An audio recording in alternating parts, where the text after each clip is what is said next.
अब जीवन के कुछ थ्योरियाँ हैं। विशिष्ट सृजनवाद, स्पेशल क्रिएशन थ्योरी, जिसे फादर सुरेश ने दी थी।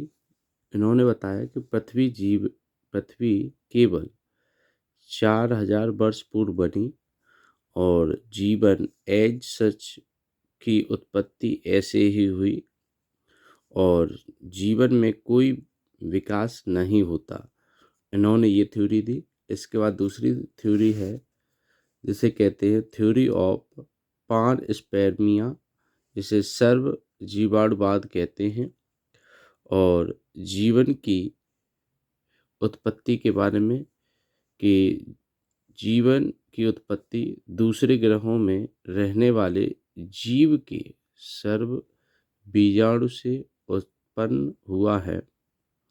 और इसके बाद तीसरी थ्योरी कहती है स्वतः जननवाद, स्पॉन्टेनियस क्रिएशन थ्योरी, और यह है 3 वैज्ञानिकों ने दी, जिसे फ्रांसिस्को रेड्डी, स्पाल्जनी, पाश्चर, 3 वैज्ञानिकों ने दी थी ये थ्योरी। इनके अनुसार इन्होंने कहा कि जीवन की उत्पत्ति स्वतः एवं अजैविक पदार्थ के सड़ने गलने से हुई है।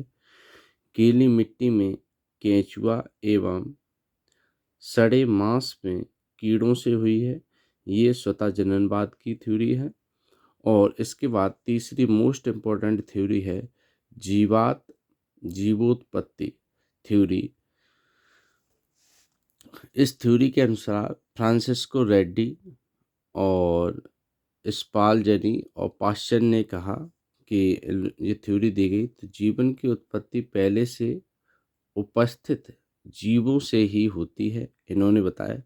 और इसके परीक्षण के लिए उन्होंने एक परीक्षण दिया और एक ट्यूब और एक बॉटल टाइप की संरचना को उन्होंने उपयोग किया, जिसमें एक कांच की रॉड को उन्होंने कर्व शेप में किया और उसमें निर्जलीकृत मांस का एक टुकड़ा रखा और उसमें देखते हैं कि कुछ दिनों बाद उसके कीड़े उत्पन्न नहीं हुए। उन्होंने कहा ऐसा क्यों? क्योंकि आपने देखा कि ये जो कर्व लाइक संरचना उन्होंने बनाई थी, ये कर्व जैसी संरचना बनाई थी, तो जो वायु के अंदर उपस्थित वायु की हवा जो है आपकी, इसमें उपस्थित जो सूक्ष्म जीव, सूक्ष्म कण, वो यहाँ तक, यहीं तक जा सकते थे, इससे आगे नहीं। और उन्होंने देखा कि टूटी हुई नलिका, और उन्होंने यही उपयोग दूसरी नलिका में किया और वह जो नलिका उन्होंने उपयोग की थी पहले में कर्व, और उसमें देखा कि उस नलिका के लिए उन्होंने वो नलिका तोड़ दी तो उसमें निर्जलीकृत जो मांस है वो टुकड़ा रखा। तो कुछ दिनों के बाद उन्होंने ये देखा कि वो जो मांस का टुकड़ा है उसमें मक्खियों के लार्वा, कीट दिखाई दिए। और जिससे उन्होंने बताया कि पाश्चर ने अजीवा अजीवात जीवोत्पत्ति को खारिज कर दिया। कि मतलब उन्होंने ये बताया कि जो पहले ये बताया गया था कि जीवों की स्वतः जीवों की उत्पत्ति होती है, उसको, उस थ्योरी को उन्होंने नकार दिया। और उन्होंने ये मांस के टुकड़े के साथ जो परीक्षण किया उससे ये उन्होंने बताया कि जब मक्खियों की लार्वा यहाँ पर पहुँचे उसके बाद उसके अंदर धीरे धीरे क्या हुआ, जीवन की उत्पत्ति हुई। यही था कि आपका जीवोत्पत्ति सिद्धांत। फिर उन्होंने बताया कि जीवन की उत्पत्ति पहले से उपस्थित जीवों से ही संभव है। और अब सवाल ये आता है कि पहला जीव आया कहाँ से? तो इसके लिए जीवन की उत्पत्ति के लिए रासायनिक वाद का नियम आया, जिसे ओपेरन एवं हेल्डेन ने दिया। जीवन की उत्पत्ति का रासायनिक जीव विकासवाद सिद्धांत।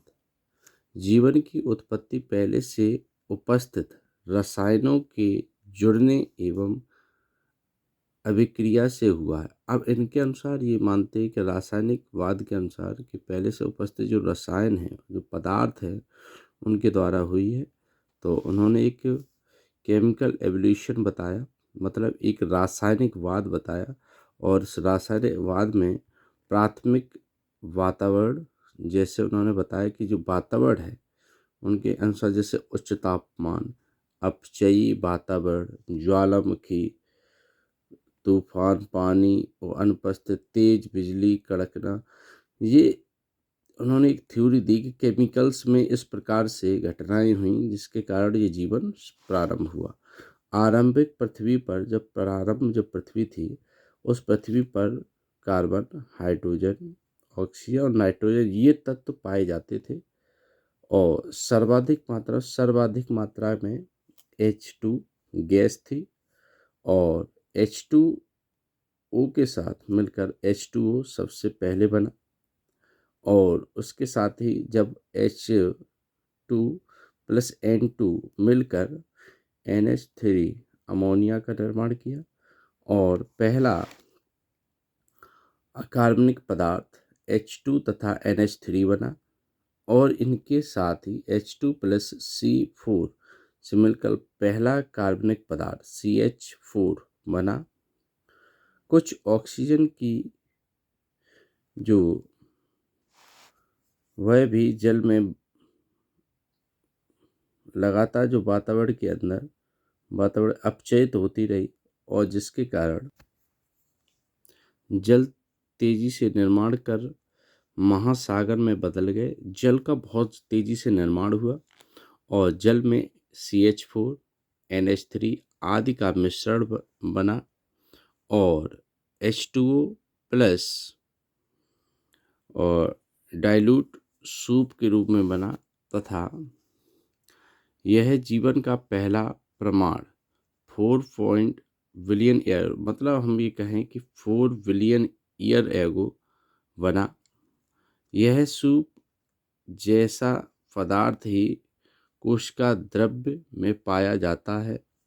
ये जो सूप बना उसके अंदर ऐसा ही कोशिका के अंदर कोशिका द्रव्य जो होती है, हमारी जो जीवन की इकाई बताई जाती है, उस जीवन की इकाई के अंदर जो तरल पदार्थ जिस प्रकार उपस्थित होता है कोशिका द्रव्य में, वैसा ही इस सूप को बताया जाता है। ये जो बन के तैयार हुआ है, जीवन उत्पत्ति 4 बिलियन ईयर एगो हुई।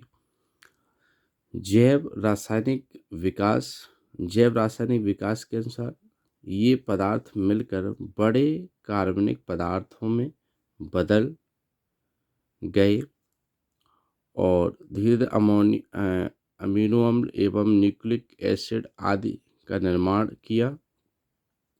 ये पदार्थ स्वतः प्रतिकृत नहीं करती, मतलब उन्होंने कहा नहीं करती। और इसके साथ ही एक और आया प्रोटोबायोट निर्माण। इसके साथ ही कि ये पदार्थ संघनित कोलॉइड का निर्माण किया। इनके अनुसार संघनित पदार्थ कोलॉइड जो होते हैं, उन्होंने संघनित पदार्थ का निर्माण किया और चारों तरफ से लिपिड से घिरे होते हैं, उन्होंने बताया। और साथ ही कार्बनिक पदार्थ जैसे प्रोटीन प्लस शर्करा, न्यूक्लियोटाइड्स, लिपिड्स आदि लिपिड से घिरा होगा तो उसे बायोट कहते हैं। मतलब वह पदार्थ जिसके चारों तरफ हम ये कहें कि लिपिड्स हो, कार्बोहाइड्रेट, प्रोटीन हो, तो उसे प्रोटोबायोट्स कहते हैं। प्रोटोबायोट के बाद हम बात करेंगे ईबायोट। ईबायोट क्या है? न्यूक्लियोटाइड प्लस के म्यूटेशन कर प्रतिकृत करने लगे और धीरे धीरे जीवन का पहला अकोशिकीय रूप 3 बिलियन ईयर एगो बना। जो बायोट होते हैं उसके बाद फिर ई बायोट बने और जो 3 बिलियन ईयर एगो, ये पदार्थ धीरे धीरे प्रोकैरियोटिक कोशिका में बदल गए और धीरे धीरे पहला कोशिकीय रूप 2 बिलियन ईयर एगो सामने आया।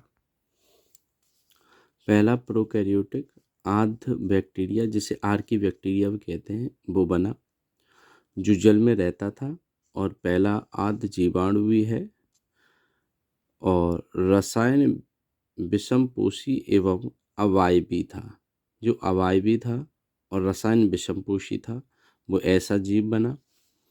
और कुछ समय पश्चात रसायन विषमपोषी जीवाणु जो H2 की जगह H2S उपयोग करता था और एस गैस मुक्त करते थे। मतलब जब आद्य जीव बने, आद्य जीव जो सबसे पहले जो विषमपोषी एवं अवायवीय था, जो पहला प्रोकैरियोटिक जीव बना जिसे आद्य बैक्टीरिया, जिसे आर्की बैक्टीरिया भी कहते हैं, वो बना। तो जो जल में रहता था तथा जो रासायनिक जो विषमता है और तथा अवायवीय रूप से रहता था। उसके पश्चात एक ऐसा जीवाणु बना जो H2S की जगह H2S मतलब H2S मतलब सल्फर के साथ उसका उपयोग करता था और एस गैस निकालता था। उसके बाद आप देखेंगे एक ऐसा जीवाणु बना जो जिसे साइनोबैक्टीरिया कहते हैं, जिसे नीली हरी शैवाल के नाम से जानते हैं, जो H2O का उपयोग किया करता था और संश्लेषण करता था, जो प्रकाश संश्लेषण।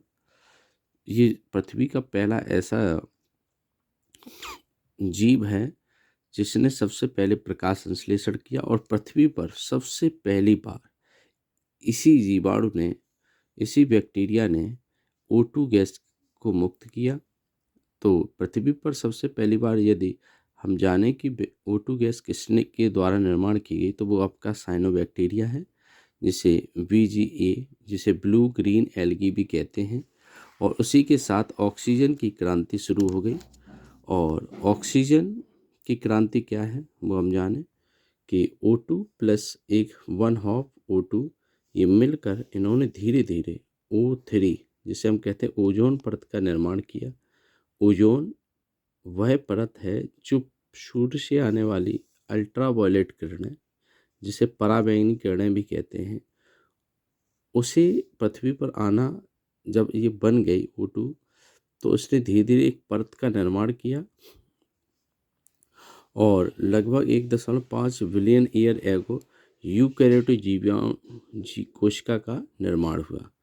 जैसे ही ये ओजोन परत का निर्माण हो गया और जो O3 जैसे ऑक्सीजन O2 के साथ मिलने के साथ ही इसका निर्माण हुआ, जो सूर्य के आने वाली पराबैंगनी किरणों को आने से उसने रोक दिया, जिसके साथ ही आप देखेंगे कि लगभग 1.5 बिलियन ईयर एगो यूकैरियोटिक कोशिका का निर्माण हो गया। तो आज आप देखते हैं आज का वातावरण जो है आक्सीकारक हो गया है, जिसे आप कहते हैं O2 प्लस CO2 इसका वायुमंडल बना और O2 प्लस N जिसे NO2 ये वायुमंडल बना। जब O2 बनी तो O2 के साथ ही आप देख रहे हैं कि सबसे पहले उसने ओजोन परत का निर्माण कराया। फिर आप देखते हैं कि जो आज वर्तमान में वायुमंडल हमें दिखाई देता है वो O2 के कारण ही है। और वायुमंडल के अंदर जो CO2 है, NO2 है, इसका निर्माण आपको दिखाई देता है। ये हम जानते हैं कि कुछ शॉर्ट फॉर्म में कि 20 बिलियन ईयर एगो विस्फोट हुआ और 4.5 बिलियन ईयर पृथ्वी का निर्माण हुआ। 4 बिलियन ईयर एगो पृथ्वी पर जीवन प्रारंभ हुआ। 3 बिलियन ईयर एगो अकोशिकीय जीव बने। 2 बिलियन ईयर एगो पहला कोशिकीय जीव जो जीवन है, कोशिकीय जीवन है, रासायनिक विषमपोषी बना। और उसके बाद 1.5 बिलियन ईयर एगो पहला यूकैरियोटिक कोशिका, पहली यूकैरियोटिक कोशिका बनी। मिलय एवं यूरे ने एक रासायनिक कोशिकावाद के प्रमाण दिए। उन्होंने कहा किस प्रकार से रासायनिक कोशिकावाद हुआ होगा।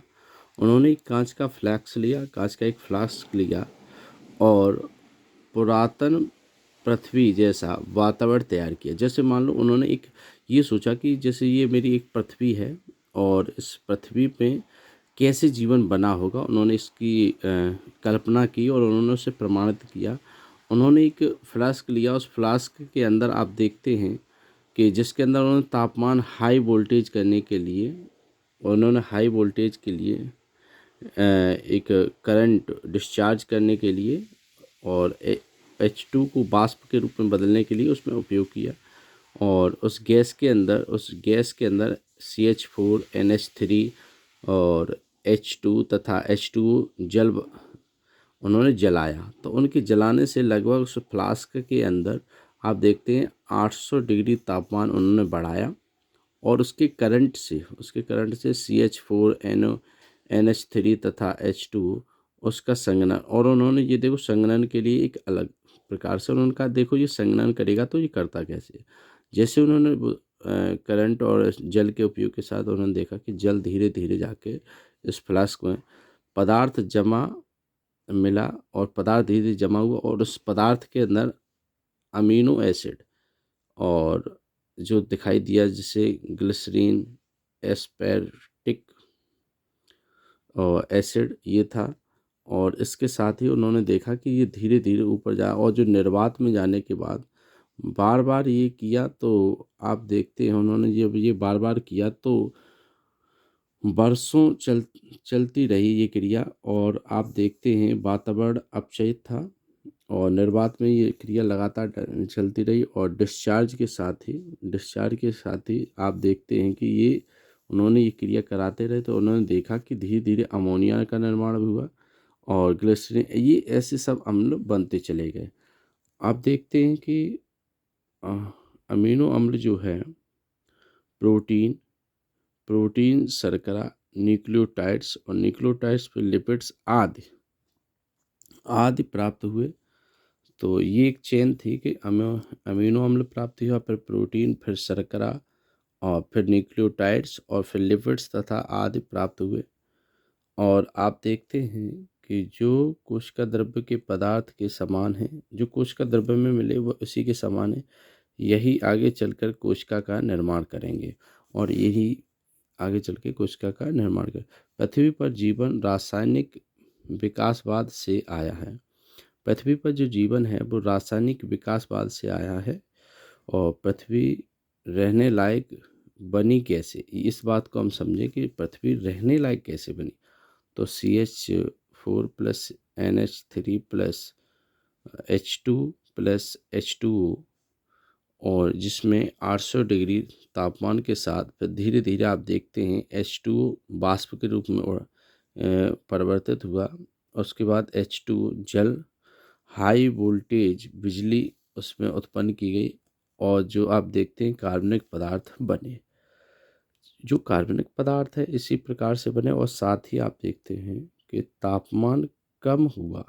जब ये धीरे धीरे यह प्रक्रिया चलती रही तो तापमान कम हुआ, और तापमान कम हुआ और फिर देखते हैं कि आप कि महासागर का निर्माण हुआ। महासागर के निर्माण के साथ आप देखेंगे कि H2 जो जल है, अल्ट्रावायलेट किरणें उसके ऊपर लगातार आती रहीं, जिसके कारण H2+1 ये क्रिया हुई। उसके साथ आप देखेंगे कि यही क्रिया कर पुनः O2 और O2 के साथ मिलने के ओजोन बनी, और ओजोन के साथ फिर आप देखते हैं कि कार्बन+O2, इसके साथ ही आप CO2 का निर्माण हुआ, और आप देखते हैं कि O2 के साथ NO2 जिसका निर्माण हुआ। और इसके बाद का जीवन कार्बनिक जो विकास हुआ वो विकास कहलाया। और इसके कुछ प्रमाण हैं, जैसे जीवाश्मी प्रमाण हमें मिलते हैं, ब्रोडी प्रमाण हैं। जैसे आप देखते हैं ब्रोडी कुछ प्रमाण हैं, क्रिएटिशियन, जूरेसिक, ट्राइएसिक, पर्मियन, कार्बोनिफेरस, डेवेनियन, सिलुरियन, आर्कोविशियन और कैनिवियन। इनके साथ ही आप देखते हैं कि जीवन जो समय है, समय ऐसे इस प्रकार से आज आगे बढ़ा। अजोइक, आर्कियोजोइक, प्रोटोजोइक, पैलियोजोइक, मीसोजोइक, उसके बाद रेनिनोजोइक, इस प्रकार बढ़ा। तो जीवाश्म की हम बात करें, जीवाश्म जीवन का कठोरतम रूप, जो जैसे हम कहते हैं हड्डियाँ, नाखून, अवशेष, पत्ती की आकृति, ये सब दिखाई दी।